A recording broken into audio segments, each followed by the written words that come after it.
Hi കൂട്ടുകാരെ, എല്ലാവർക്കും പുതിയൊരു വീഡിയോയിലേക്ക് സ്വാഗതം. കഴിഞ്ഞ വീഡിയോസിനൊക്കെ തന്ന സപ്പോർട്ടിന് ഒരുപാട് താങ്ക്സ്.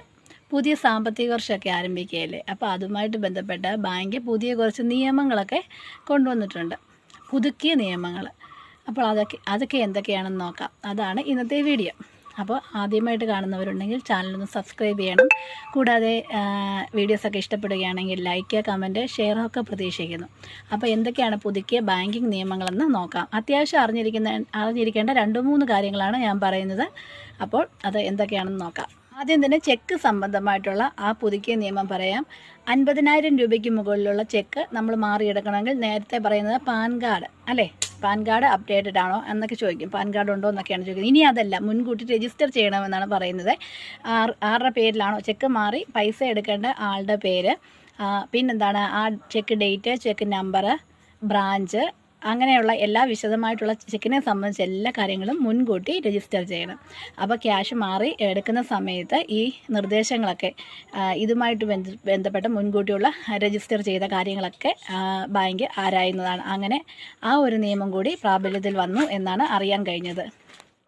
അടുത്തതായിട്ട് പറയാനുള്ളത് ATM കുറിച്ചാണ്. നമ്മളെപ്പോഴും ATM വഴിയാണ് കൂടുതലായിട്ടും ക്യാഷ് പിൻവലിക്കുന്നത്. അപ്പം അതുമായിട്ട് സംബന്ധിച്ചുള്ള പുതിയ മാറ്റിയ നിയമം എന്ന് പറയുന്നത്, വേറൊരു ബാങ്കിലെ ക്യാഷ് മറ്റൊരു ബാങ്കിൻ്റെ ATMൽ നിന്ന് പിൻവലിക്കുന്നതിനുള്ള ചാർജ് കൂട്ടിയിട്ടുണ്ട്.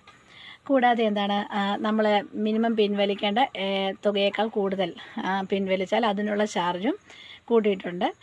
പിന്നെ അടുത്തതായിട്ട് ഒരു അപ്ഡേഷൻ കൂടിയുണ്ട് ATM സംബന്ധിച്ച്.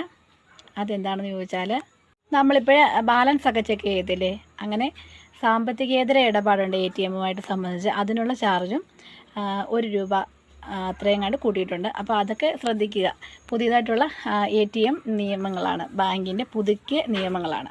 അങ്ങനെയൊക്കെ കുറച്ച് കാര്യങ്ങളുണ്ട്. ബാങ്കുമായിട്ട് സംബന്ധിച്ച് ജോലി ചെയ്യുന്നവർക്കൊക്കെ കൃത്യമായിട്ട് അറിയാവുന്നതാണ്. അപ്പോൾ അങ്ങനെയൊക്കെ ചോദിച്ച് മനസ്സിലാക്കുക. ഞാൻ ഓർമ്മിച്ചതേ ഉള്ളൂ. നമ്മുടെ ചാനലുമായിട്ട് ബന്ധപ്പെട്ടൊക്കെ ഇരിക്കുമ്പോൾ ഇതുപോലുള്ള അപ്ഡേഷൻസ് ഒക്കെ വരുമ്പോൾ അതൊന്ന് ഓർമ്മിപ്പിക്കുന്നത് നല്ലതാണല്ലോ. അതിനാണ് ഇന്ന് ഈ വീഡിയോ ചെയ്തത്.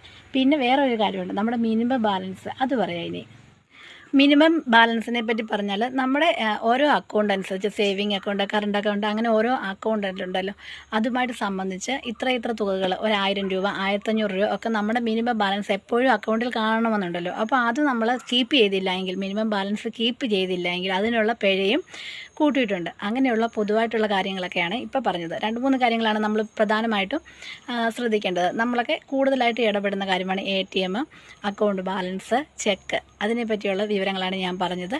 അപ്പോൾ എല്ലാവർക്കും മനസ്സിലായെന്ന് കരുതുന്നു. അന്വേഷിക്കുക, ബാങ്കുമായിട്ട് ബന്ധപ്പെട്ട പുതിയ നിയമങ്ങൾ എന്തൊക്കെയാണെന്ന് അന്വേഷിക്കുക. പിഴകൾ അടയ്ക്കാതെ എല്ലാവരും ശ്രദ്ധിക്കുക. അപ്പോൾ ഇന്നത്തെ വീഡിയോ എല്ലാവർക്കും ഇഷ്ടപ്പെട്ടു എന്ന് കരുതുന്നു. അടുത്ത നല്ലൊരു വീഡിയോ എത്തുന്നവരേക്കും ബൈ.